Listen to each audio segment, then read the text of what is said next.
நான் படிக்கிற காலத்திலேயே 1964 65 வாத்தியார் ரசிகன். வெறி எம்ஜிஆர் வெறி வெரி அவங்க பார்க்கணும். ஒரு நாளைக்கு 4 ஷோ, அந்த 4 ஷோவும் பார்ப்பேன்.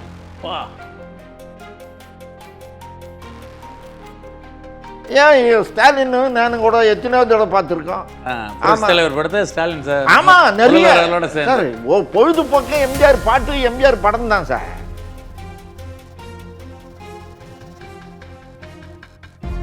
ஸ்டாலின் தான் முதல்ல இட்டுன்னு போனது ராமாவரம் தோட்டத்தில் வாத்தியார் வீட்டில்.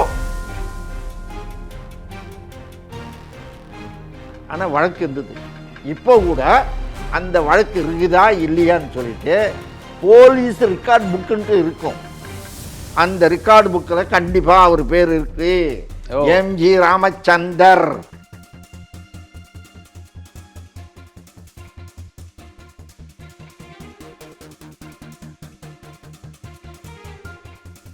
ஜோதிடத்தின் பரிணாம வளர்ச்சி ஏஎல்பி ஜோதிடம். ஏஎல்பில படிங்க, உங்க வாழ்க்கை உங்க கையில. ஸ்ரீபோகரின் சுகாலியா ரோமட்டாய்டு ஆர்த்தரை சொரியாட்டிக் ஆர்த்தரை சொரியாசிஸ் முழுமையாக குணமாகிறது. தொடர்புக்கு 9994724123. வணக்கம்.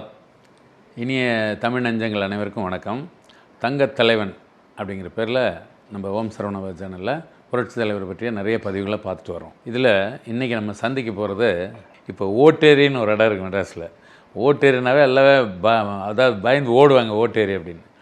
அந்த ஓட்டேரியில் ஒரு அற்புதமான ஒரு புரட்சி தலைவருடைய உண்மையான சீடன், புரட்சி தலைவர்களோட அதாவது இவங்கெல்லாம் ஆணி வேற புரட்சி தலைவருடைய அரசியல் வாழ்க்கையிலையும் சரி, ரசிகனாகவும் சரி, கூடவே பயணித்து இதுவரையும் தன்னை எங்கேயுமே வெளிக்காட்டாமல் மிகுந்த அமைதியோட, அடக்கத்தோட, ஆன்மீக உணர்வோடு வாழ்ந்து கொண்டிருக்கிற ஐயாவும் அப்படி திரு பிரசாத் அவர்களோட நான் இன்றைக்கி சந்தித்து உரையாட போகிறேன். இது புரட்சி தலைவருடைய பாதங்களில் இதை நான் அன்பு காணிக்க செலுத்துறேன்னு சொல்லிட்டு இப்போ நான் இந்த அனுபவங்களை உங்களுக்கு சொல்ல போகிறேன். ஐயா வணக்கம். ஐயா வணக்கம். வணக்கம் வணக்கம் வணக்கம் வணக்கம் வணக்கம். நான் உங்களை சந்தித்தது ரொம்ப மகிழ்ச்சி. வணக்கம் சார். நிறைய ரொம்ப நாளாக நான் என்னுடைய கனவு உங்களெல்லாம் பதிவாக்கணும் அப்படின்னு சொல்லி சரியான வாய்ப்பு அமையல. ஸோ புரட்சி தலைவர்கிட்ட டெய்லி நம்ம நைட்டு கேட்கறது, என்னங்க இப்படி அண்ணன் எல்லாம் பதிவு பண்ண என்னடா ஒரு சரியாக இதாக முடியும். ஸோ நெஞ்ச முண்டு நேர்மைண்டு ஓடு ராஜா, நேரம் வரும் காத்திருந்து பாரு ராஜானர். இன்றைக்கி தான் அந்த நேரம் வந்திருக்கு. ஸோ அதனால் ரொம்ப மகிழ்ச்சிண்ணே. உங்கள் பேரில் ஓமப்பொடி பிரசாத் அப்படின்ட்டு நான் அதை பற்றி கொஞ்சம் சொல்லுங்கண்ணே. ஓம் சரவண பவா நேயர்கள் அத்தனை பேருக்கும் முதற்கண் வணக்கம் சார். ஓமப்பொடி பிரசாத் அப்படின்ட்டு எனக்கு பேர் வந்ததுக்கு காரணம், இன்றைய முதலமைச்சர் அவருடைய முதலமைச்சர்னா மாண்புமிகு மு.க. ஸ்டாலின் அவர்கள் கூட 1972 என்னுடைய நாடக ஆசான் எம்.எம். முனியப்பா அவருடைய அறிமுகத்தினால ராஜி, ஜெயச்சந்திரன் இவங்க எல்லாமே என்னை மு.க. ஸ்டாலின் கிட்ட அறிமுகப்படுத்தி, இவன் நல்லா நடிப்பான், நல்ல கேரக்டர் பண்ணுவான் அப்படின்னு சொல்லிட்டு அறிமுகப்படுத்தி, எனக்கு முரசே முழங்குன்ற 1972 பிரச்சார நாடகத்தில், அதில் நீரோட்டம் அடியார் எழுதுனது, பூவை செங்குட்டுவன் பாடலாசிரியர் அவர் பாட்டெல்லாம் எழுதியிருக்காரு, நடிகை குட்டி பத்மினி, ஸ்டாலின், மு.க. ஸ்டாலின், நான், பாலதாசன் இவங்கெல்லாம் நடித்ததுனால அந்த நாடகத்தில் முக்கிய கேரக்டர் எனக்கு கொடுத்ததுனால அப்போ நான் ஒல்லியாக இருந்தேன். அதனால ஓம் பொடின்ட்டு அந்த கேரக்டருக்கு பேர் வச்சு என்னை கூப்பிட்டதுனால எனக்கு அந்த பட்டப்பேர் ஆகி போச்சது. புரட்சி தலைவர் 28/2/1971 இந்த வெற்றி விழா நாடகத்தை நிறைவு விழாவில் என்கேடி கலாமண்டபத்தில், எங்கேங்க அது? ட்ரிபிள் கேனில் இருந்தது அந்த கலாமண்டபம். அந்த என்கேடி கலாமண்டபத்தில் அந்த நாடகத்துக்கு அன்றைய தமிழக முதல்வர் கலைஞர் அவர்களும், மக்கள் திலகம் புரட்சி தலைவர் வாத்தியார் அவர்களும் அந்த நாடகத்துக்கு தலைமை தாங்கி முன்னிலை வகித்து எனக்கு புரட்சி தலைவர் கையால் ஓமப்பொடின்னு சொல்லிட்டு பட்டம், அந்த பட்டத்தை அந்த நாடகமன்றம் 5 நாடகமன்றம் மூலியமாக தான் எனக்கு வந்தது. கலைஞர் வந்து ஒரு அரச ஒரு மோந்திரம் போட்டார், எல்லாருக்கும் போட்டார். அதுக்கு காரணம் ஸ்டாலின் தான், எல்லாரும் போட்டார். அதனால தான் எனக்கு ஓம்படின்ற பட்டம். என் பேர் ஒரிஜினல் பேர் பிரசாத் சிங். பிரசாத் சிங்கன்னா பக்கத்து வீட்டுக்காரனு கூட தெரியாது. ஓம்படியன்னா நீங்கள் எங்கே கேட்டாலும் தெரியும். அது ஊர் ஃபுல்லாகவே ஓம்பொடி ஓம்பொடி இப்படின்னு கூப்பிட்டு பழக்கமாயிடுச்சு. அதுதான் எனக்கு அந்த பட்டப்பேர் வந்ததுக்கான காரணம். சரிங்க. அப்போ சினிமாவில் நீங்கள் சினிமா துறையில் வந்து நீங்கள் ட்ரை பண்ணும்போது வேறு இப்போ இருக்கிற நடிகர்கள் யாராவது உங்களுக்கு பழக்கம் இருந்தாங்களா? எல்லாரும் ரஜினி, கமல் அந்த மாதிரிங்களா? நண்பர் உலகநாயகன், அவர் பத்மஸ்ரீ கமலஹாசன் என் கிளாஸ்மேட்டு. எங்கே படிச்சிங்க? MCT Muthaiya Chettiar higher secondary school புரசவாக்கத்தில் நாங்கள் படித்தோம், ஒரே கிளாஸு. அப்போது எங்களுக்கு வாத்தியார் வந்து MA செல்வராஜ், அவர் இப்போ கூட இருக்கார். நான் அந்த சாரை வந்து நான் அப்பப்போ நான் ஓய்வு கிடைக்கும்போப்பெல்லாம் அவர் போய் அவர்கிட்ட ஆசீர்வாதம் வாங்கிட்டு வருவேன். நான் விடாமல் பக்தி குரு பக்தி வாங்கிட்டு வருவேன். என் பசங்களை படிக்க வச்சது அவர் தான், MA செல்வராஜ் சார் தான். அந்த ஸ்கூலுக்கு கரஸ்பாண்டாக இருந்தார். கமலஹாசன் கூட நான் ஒன்றா படித்தோம். 8ஆம் கிளாஸ் வரையும். 8வது தான், அதுக்கு மேலே படிக்கல. சரி. அதுக்கப்புறம் வந்து நாடகம், ட்ராமா, கூத்து அப்படின்னு சொல்லிட்டு நாங்கள் போயிட்டு தங்கப்பம் மாஸ்டர், டான்ஸ் மாஸ்டர் தங்கப்பம் மாஸ்டர் கிட்ட, கமல் சார் அவர்கிட்ட அசிஸ்டன்ட். ஆமாம், குரு ரகு ரகு ரகு ரகு கூட ரகு மாஸ்டர் கூட நாங்கள் ஜாயின் பண்ணி நாங்கள்லாம் வேலை செஞ்சோம் அப்போது. அதுக்கப்புறம் அவர் சினிமாங்களில் டைரக்டர் பண்ணுறதுக்கும் கேமராமேனாகவும் நிறைய வேலை செஞ்சார். அவர் கமலஹாசன் வந்து சின்ன வயசுலேருந்து ரொம்ப துடிப்பான எல்லா வேலையும் செய்வான். அவங்க வீடு இருக்குது இல்லை இப்போ ஆழ்வார்பேட்டையில், அங்கே ஒரு பார்பர் ஷாப் இருந்தது, செலோன். அந்த பார்பர் ஷாப்பில் வர்றவங்களுக்கெல்லாம் இவர் ஷேவ் பண்ணுவார். இந்த மீசெல்லாம் கட்டிங் வைப்பாங்க பாருங்க, இந்த என்னென்ன படத்துல எல்லாம் வச்சிருக்காரு மீசை. ஆமாம், அந்த டிசைன் எல்லாம் அவரு பண்ணுவார் பாருங்க, வந்தவங்களுக்கு பண்ணுவார். அதுதான் அவரோட படத்திலே கெட்டப் வந்து ஒவ்வொரு கெட்டப் இருக்கும். அடுத்தபடி ஒவ்வொருத்தருக்கும் கெட்டப் வந்து இவரே பண்ணுவார், நான் பார்த்துருக்கேன். சரி. அப்போ அந்த சாம்சங் ஹோட்டல் இருந்தது, சாம்கோ ஹோட்டலோ என்னமோ, அது வந்து இப்போ காவேரி ஹாஸ்பிட்டல் இருக்குது பாருங்க. ஆமாங்க, அங்கே இருந்தது அது. ஓ சரிங்க சரிங்க. அந்த அங்கே இதுக்கு நேர ஆப்போசிட். ஆமாம், அங்கே தான் சாயந்தரம் நேரத்தில் உட்காந்து டீ சாப்பிட்றது, சம்சா சாப்பிட்றது, இப்படி சைக்கிளில் சுற்றின்னு இருக்கிறது. அது நல்ல திறமையான, அதாவது வந்து உலகநாயகன் சொன்னாக்கா நடிப்பில் கமலஹாசனை அடிக்க முடியாது. ரெண்டாவது புரட்சி தலைவர் மாதிரி அவர் சினிமாவோட எல்லா தொழில்நுட்பம் படித்தவர். படித்தவர், ஆர்வம் இருக்கு, தொழில் இருக்குது. கற்றுக்கிட்டாரு. கேமரா என்னன்றது கற்றுக்கிட்டாரு. டைரக்ஷன் என்னன்றது, கேமரா என்ன ஆங்கிளில் வைக்கணுன்றதெல்லாம் நுணுக்கமாக தெரிஞ்சதுனால அவர் மாற்று கருத்தை பெரிய ஆள் ஆகிட்டாரு. தொழிலுக்காகவே நல்ல நண்பர். அவரு நடித்த ஹீரோவாக நடித்த முதல் படம் உணர்ச்சிகள். அந்த உணர்ச்சிகள் படத்தை RC சக்தி டைரக்ட் பண்ணாரு. ஸ்ரீவித்யம்மா ஆக்ட் பண்ணியிருந்தாங்க. ஆமாம், அந்த படத்தில் எனக்கும் ஒரு சின்ன வேஷம் கொடுத்தாங்க. நீங்கள் நடிச்சிருக்கீங்க? ஆமாம், நடிச்சிருக்கேன். உணர்ச்சிகள் படத்தில். ஆமாம், இப்போ கூட நெட்டில் பார்த்தாக்கா கமலஹாசன்.com உணர்ச்சிகள்னு போட்டாக்கா வரும். அதில் டைட்டிலில் என் பேர் ஓம்படி பிரசாத்னு வரும், உள்ள ஒரு சீனு வரும். அது நடித்தேன். நிறைய நாடகங்கள் நடித்தேன் சார். கிட்டத்தட்ட ஒரு 2000-2500 நாடகங்கள் நடித்தேன். அப்போ நாடகத்துலேயே ரொம்ப பிஸியாக, டெய்லி சாயந்தரம்னா நாடகம் தான். வீட்டில் உங்களுக்கு எதிர்ப்புலாம் சொல்ல மாட்டாங்களா? இல்லை இல்லை, எனக்கு என்னுடைய ஆர்வத்துக்கு எங்கள் அண்ணன் யாருமே எதிர்ப்பு சொன்னது கிடையாது. சரிங்க, என்கரேஜ் பண்ணாங்க நாடகங்களெல்லாம். ஆனால் இந்த டான்ஸு நம்ம இப்போ தான் வேணான்ட்டாங்க. எங்கள் அம்மா கூப்பிட்டு வேணாடா, அதெல்லாம் வேணாம், நாடகத்தோடு நிறுத்திக்க அப்படின்னாங்க. நான் படிக்கிற காலத்துலேயே 1964-65 வாத்தியார் ரசிகன், புரட்சி தலைவர் ரசிகர்.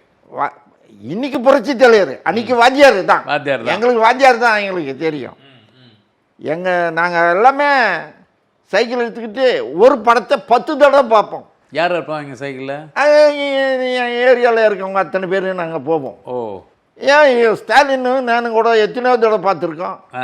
தலைவர் படத்தை ஸ்டாலின் சார். ஆமாம், நிறைய சார். சார் பொழுதுபோக்கு எம்ஜிஆர் பாட்டு, எம்ஜிஆர் படம் தான் சார். ஓ, முதல்வர் ஸ்டாலின் உங்களுக்கு. ஆமாம் ஆமாம் ஆமாம், காஞ்சிபுரத்தில் போய் பார்த்துருக்குறோம். நீங்களும் வருமா? ஆமாம், அதாவது மாண்புமிகு தமிழ் முதல்வர் ஸ்டாலின் அவர்கள் நீங்களும் காஞ்சிபுரத்துக்கு போய் புரட்சி தலைவர் படத்தை. ஆமா, தலைவர் படம் பார்க்கறதுக்காகவே அங்க போவோம். அப்ப அவர் திமுகல இருந்தார். திமுக அப்போ திமுகல இருந்தார். அப்போ திமுக மக்கள் திலகமும் திமுகல தான் இருந்தார். இது நான் சொல்றது 71வது வருஷம். 71வது வருஷம். அதுக்கப்புறம் ஸ்டாலின் தான் வாத்தியார் வீட்டுக்கு இட்டுன்னு போனது. முதல்ல இட்டுன்னு போனது ராமாவரம் தோட்டத்தில் வாத்தியார் வீட்டில் இட்டுன்னு போனது ஸ்டாலின் தான். அங்கே சாப்பிட்டது நான் முதல்ல ஸ்டாலின் கூட தான். மறக்க முடியாது, பொய் சொல்ல முடியாது. சரிங்க சரி. வாத்தியார் வீட்டில் தான் எங்களுக்கு எப்படி பாருங்க, ராமாவரம் தோட்டத்தில் முதல்வர் ஸ்டாலின். ஆமா ஆமா ஆமா ஆமா ஆமா, ஒரு தடவை 2 தடவை இல்லை, பல தடவை. நினச்சிங்கன்னா போயிடுவோம். அங்கே எப்படி எதில் போவீங்க? அங்கிருந்து கார்ல, ஸ்கூட்டர்ல, 2 வீலர் ஓட்டுவோம்ல, 2 வீலர்ல போயிடுவோம். சரி, போயிட்டு சாப்பிடுவோம். கவிஞர் கண்ணதாசன் வீட்டுக்கு இட்டுன்னு போனா போல, அறிமுகப்படுத்தினா போல கவிஞரை பார்த்தேன் நிறைய தடவை. கவிஞர் கூட ஒரு நாடகம் நடித்தேன் நான். நாடகம் கவிஞர் கூட ஆர்எஸ் பாண்டியன் டைரக்ஷனு. கவிஞர் வந்து வக்கீலாக நடிப்பார். அதில் நான் ஒரு ரிக்ஷாக்காரனாக நடிப்பேன். எனக்கு அடுத்து தசரதன் நடிச்சா போல, தசரதன் நடிச்சா போல அதில் நடித்தேன். சங்குமார் குலுங்கி அபுபக்கர் அந்த நாடகத்தை தயாரித்தவங்க. ஆமாம், நல்லா நல்லா நாடகம் போயிடுச்சு. சரிங்க. அதுக்கப்புறம் உங்களுடைய அரசியல் பிரவேசம்? அதுக்கப்புறம் நான் முழுக்க முழுக்க முழுக்க முழுக்க முழுக்க வாத்தியார் தான். எனக்கு வேறு எதுவுமே ஏறாது, படிப்பும் ஏற மாட்டேங்குது. எப்போ பார்த்தாலும் வாத்தியாரையே முறைச்சி பார்த்துன்னு இருப்பேன். அவர் படம் தான் உலகம் சுற்றி வாலிபன் படம் உமா தேட்டரில் ரிலீஸ் ஆச்சு. கெலிஸில் அந்த தேட்டரில் எத்தனை நாள் ஓடிச்சோ அத்தனை ஷோவும் நான் பார்த்தவன். ஒரு நாளைக்கு 4 ஷோ, அந்த 4 ஷோவும் பார்ப்பேன். அதுக்கு காரணம் என்னன்னு கேட்டால், அப்போ நாங்கள் வந்து மக்கள் திலகம் எம்ஜிஆர் ரசிகர் மன்றம் வச்சுருந்தோம். எங்கள் மன்றத்தின் சார்பில் மலர் ஒன்று போட்டோம். அந்த மலருடைய அட்டைப்படம் குமுதத்தில் தான் பிரிண்ட் பண்ணோம். அட்டைப்படம் மட்டும் பக்கம் அப்படியே குமுதம் புரசவத்தில் பிரிண்ட் பண்ணோம்.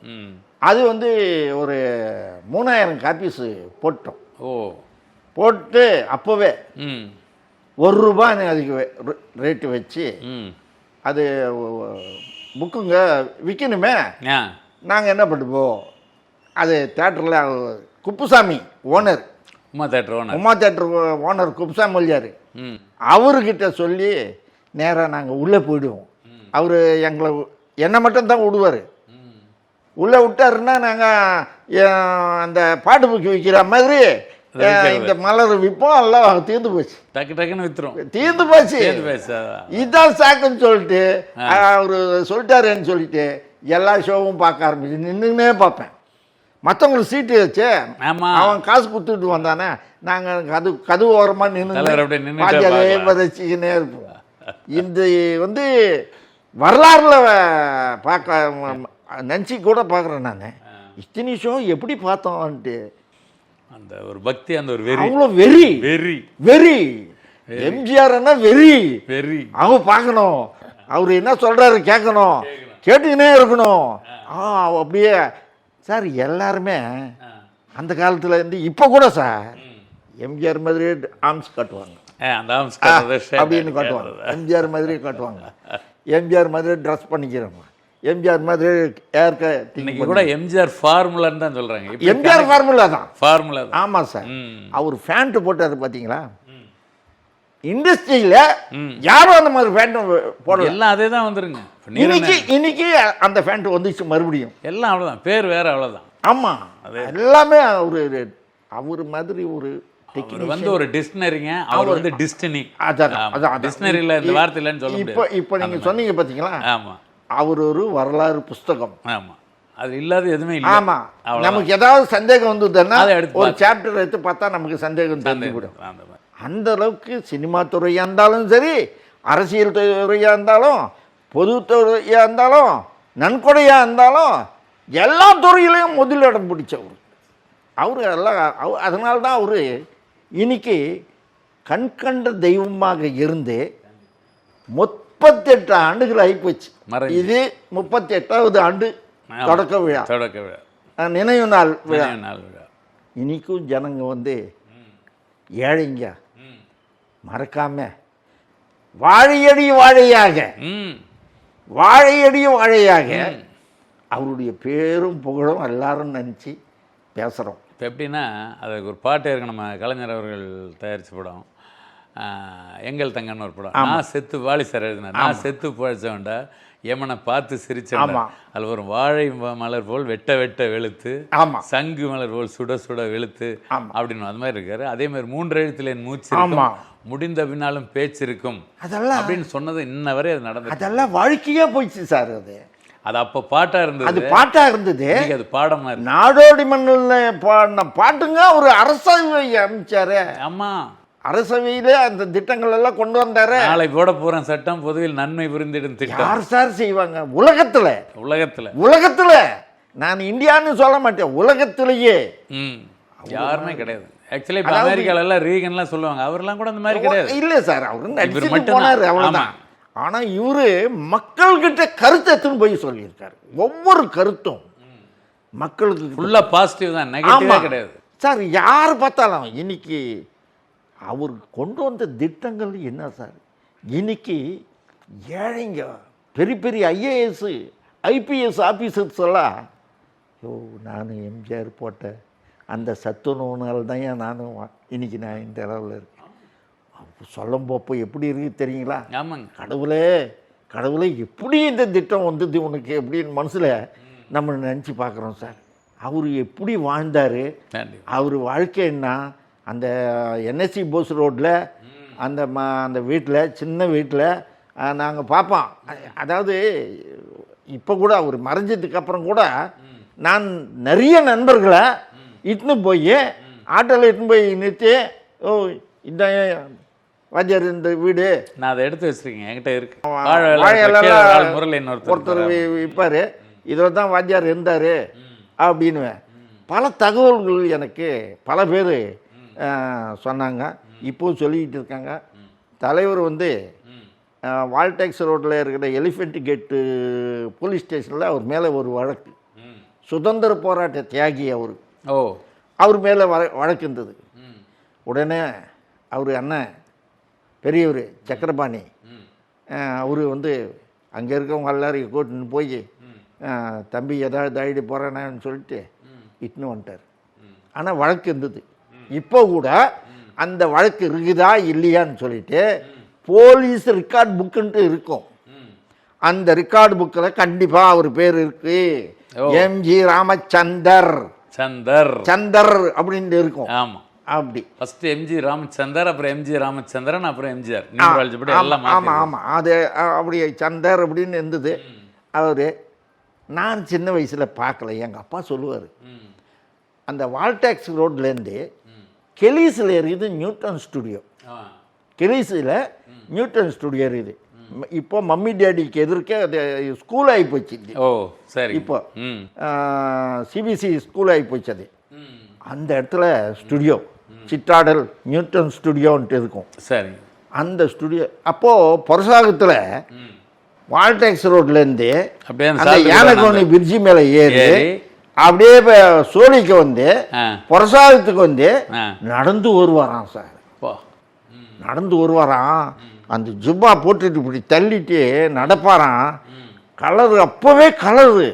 எங்கள் அப்பா வந்து பல தடவை பார்த்துருக்காரு, ஜனங்கள்லாம் பார்ப்பாங்களாம். அப்போவே அவரு சினிமாவில் நடிக்கல, இன்னும் இந்த பையன் இவ்வளோ அழகா போறான், இவ்வளோ அழகா போறான். ஒரு ஒளி ஒரு ஒளி அவர் முகத்துல அப்போவே எங்கள் அப்பா எங்கள் அம்மா கிட்ட சொல்லுவார், எனக்கு யாருன்னு தெரியாது. என்னமோ இப்போ அதெல்லாம் ரீகால் வருது எனக்கு. எங்கள் அப்பா சொன்னது நினைவுக்கிறது. ஓ, ஒரு நடிகர் போனாருன்னு சொன்னார், இதுதானா அது அப்படின்னு எல்லாரும் பேசுறதெல்லாம் வச்சு எல்லாத்தையும் தொகுத்து பார்த்தா, வாத்தியார் தாயா, இதாயா, இவருதாயா இப்படி போயிருக்காரு. அவருடைய நான் ஏன் பிறந்தேன்ல இதெல்லாம் குறிப்பிட்டிருக்காரு. அங்கே வந்து கேட்லேயே நிற்பாரான். யாராவது வேஷத்துக்கு கூப்பிட்டாக்கா அப்போ போவார். ரொம்ப ரொம்ப கஷ்டத்தில், ரொம்ப கஷ்டத்தில் ரொம்ப கஷ்டப்பட்டு சார். அவரு சம்பாதிச்சாக்கா, இன்னைக்கு ஒரு 10 ரூபாய் சம்பாதிச்சாக்கா அதில் ஒரு 3 ரூபாய் 4 ரூபாய் தர்மம் பண்ணிடுவார் அந்த பீரியட்ல. அதான் சார் அவரு ரத்தத்திலே கலந்த. ஆமாம் ஆமாம், ஏழையாக இருந்தால் கூட அவரு அந்த மாதிரி இதெல்லாம் அமைஞ்சது. அவர் சொல்லி கேள்விப்பட்டு பல பேருடைய பேட்டிகளில் சொல்லியிருக்காங்க. நான் அப்போல்லாம் பிறக்கவே இல்லை. நான் பிறக்கவே இல்லை. நான் 1950 பிறந்தேன். டிசம்பர் மாதம் வந்ததுன்னா 9ஆம் தேதி வந்ததுன்னா 76வது ஆண்டு தொடக்க விழா எனக்கு. ஐயோ, பார்த்து 76 மாதிரி தெரியும். நான் எப்போ எம்ஜிஆர் சார். எனக்கு சிகரெட் பழக்கம் கிடையாது, தண்ணி பழக்கம் கிடையாது, வேற எந்த கெட்ட பழக்கம் கிடையாது. இந்த மாதிரி ஒரு ஓட்டேரி மாதிரி ஒரு ஏரியாவில் இருந்துக்கிட்டு சார் சார் தலைவர் பற்றி ஏதாவது சொன்னாங்கன்னா எனக்கு நான் அது யாராருக்கிட்டும் யாராட்டும் படாலும் ஒரு அறதான் அடிதான் பின்னி எடுத்துருவேன் நான். இப்போல்லாம் குறைஞ்சி போச்சு சார். இப்போ ரொம்ப ரொம்ப குறைஞ்சி போச்சு. சரி சரி. அதுக்கு முன்னாடி அந்த மாதிரி தான் அவரு தலைவர் வந்து. அதுக்கப்புறம் அவர் கூட தலைவர் கட்சி ஆரம்பிச்சதுக்கு அப்புறம் அதிமுக தலைவர் கூட வந்துட்டோம். என்ன சார், என்ன மாதிரி அப்படியேப்பா தமிழ்நாடு ஸ்தம்பித்து போச்சு சார்.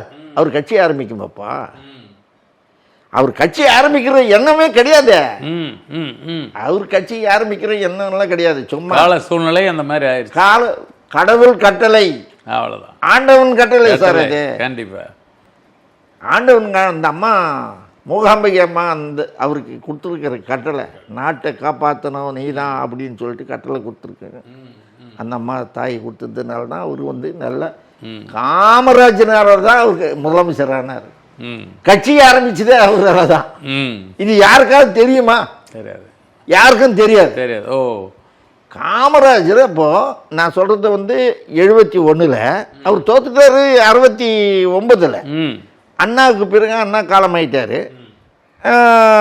முதலமைச்சராக கருணாநிதி வந்து இவருடைய தெய்வில் தான் அவர் முதலமைச்சரானார். யாரோட தெய்வங்க? மக்கள் தெய்வம், வாத்தியார் தெய்வில் தான் அவர் முதலமைச்சரானார். ஓ, இல்லைன்னா ஆயிருக்க முடியாது. எல்லா பேரும் நாவலர் தான் வந்திருக்கணும். ஓ ஓ, அது அவர் கலைஞரே ஒரு இதில் நன்றி தெரிவிச்சிருக்காரு. ஆமாம் ஆமாம், நிறைய இது சார். எல்லாம் நல்லா இருந்தாங்க. கெட்டதுக்கு காரணம் யாருன்னு என்னால் சொல்ல முடியும் சார். கலைஞர் கூட நல்லவர் தான். ஆனால் மனசுக்குள்ள குரோதம் இருந்துக்கிட்டே இருந்தது. குரோதம் இல்லை அப்படின்னா இவர் திமுகலேயே எங்கேயோ 13வது இடத்துல இருந்தார் சார். இவரு 50 தலைவர்லேயே இவர் இல்லையே. யாரு? கலைஞர் இல்லையே 50 தலைவரில். அண்ணா, நாவலர், மதியழகன், NV நடராஜன், EVK சம்பத், இந்த 5 பேர் தானே. யாருக்காவது தெரியுமா? யாருக்கும் தெரியாது. இந்த 5 பேர் தான் 50 தலைவர் திமுக. தலைவர் வந்து புரட்சி தலைவர் வாத்தியார் எஸ்எஸ்ஆருடைய மைத்தினர் DV நாராயணசாமி. அவரு தான் அண்ணா கிட்ட இட்டுன்னு போய் அறிமுகப்படுத்தி தலைவரை வந்து திமுகவில் சேர்த்தார். ஓ, நடிகர் SSRோட. ஆமாம். இது எப்போ எந்த காலகட்டம்னு கேட்டாக்கா, நாடோடி மன்னன் வர்றதுக்கு முன்னாடி நாடோடி மன்னன் படத்தில் படம் எடுத்தாச்சு, எல்லாமே பண்ணிட்டாரு. அந்த கொடியை, திமுக கொடியை காட்டினாங்க பாருங்க, எம்ஜிஆர் பிக்சர்ஸ் சொல்லிட்டு. அது காட்டும் போதான் சார் பட்டி தொட்டி எங்க கிராமம் ஒவ்வொரு வீட்டுக்கும் எம்ஜிஆர் போயிட்டார் சார். திமுக எடுத்துன்னு போய் எம்ஜிஆர் தாங்க சார் வளர்த்தாரு. ஒவ்வொரு வீட்லேயும் இதயத்தில் இருந்து எல்லாருடைய இதயத்திலும் நாடோடி மன்னன் படத்தை யாராவது நல்லா இல்லைன்னு சொல்லுவாங்களா? டைரக்ஷன் அவரே இன்னைக்கு பார்த்தா கூட அவரே புரட்சி தலைவரை டைரக்ட் பண்ணி அவர் டைரக்ட் பண்ணது. இன்னைக்கு பார்த்தா கூட அந்த படத்தை நேத்து பார்த்தா மாதிரி நேத்து எடுத்தா மாதிரி இருக்குது. இன்னைக்கு தமிழ்நாடு ஃபுல்லா எம்ஜிஆர் படங்க ரீரிலீஸே 100 நாள் ஓடுது சார். இன்னைக்கே ஓடிட்டு இருக்கு. இதயக்கனி ஓடிச்சே ஆல்பர்ட்ல. ஆமாங்க, ஆமா, ஆல்பர்ட்ல ஓடிச்சே. அந்த மாதிரி எல்லா படங்களும் ஓடுது சார். எல்லா படங்களும் ஓடுது. 1000 ஒருவன் இதெல்லாம் எல்லாமே. இதுல இன்னொரு முக்கியமான சமாச்சாரம் என்னன்னு கேட்டா, அயல்நாட்டில் எம்ஜிஆர் ரசிகர்கள் இருக்காங்க சார். அந்த அயல்நாட்டில் எம்ஜிஆர் ரசிகர்கள சைலேஷ் பாஸ்ன்னு சொல்லிட்டு ஒருத்தர். சைலேஷ் பாஸ் எனக்கு நல்ல நண்பர் தான், நல்ல சகோதரர். அவரு